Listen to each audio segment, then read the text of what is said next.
Next up, we're going to the Observer, and we're going to change topics. We're going to talk about the NHS, Cressida. The NHS. So the Observer is saying NHS hospitals push private route to quick and easy care. And quick and easy is in quote marks there because, I don't know, it might be quick, but I don't know how easy it is. They're potentially offering hip replacements from £10,000. I don't think many people have got £10,000 lying around, but maybe that's better than waiting.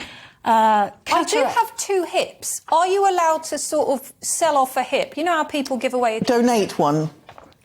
Get one, swap, keep, swap. I don't know. No, sorry. Well, you probably still have to... I don't think it's just the apparatus. I think the labour cost will be quite high as well.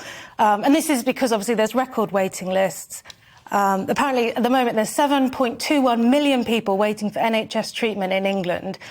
Routine breaches of the maximum waiting time, which should be 18 weeks.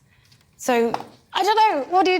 Do you rate the... It's quietly becoming privatised. That's what's happening. It's like they're trying to force you to go and pay for your own treatments that you're so desperate that you end up paying for it. Hip replacements are quite common, especially, we get an ageing population and, and health, obviously, as you get older, there's certain things that are going to happen.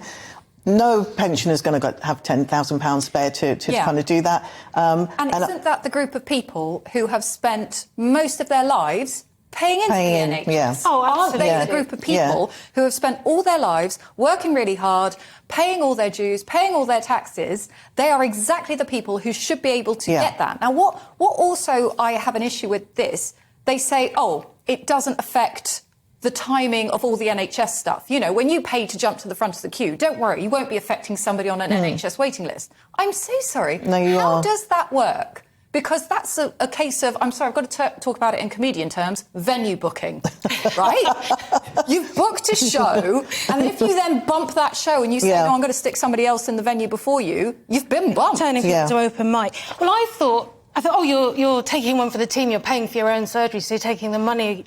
You're putting in money where it wouldn't be there. But I know you're right. A doctor only has one pair of hands. But also, this goes back to what this country does very well, is when the chips are down, we always seem to target those who need it the most. Yeah. And that is really troubling. It's just like furlough. Yeah. Laptop classes all carry on regardless.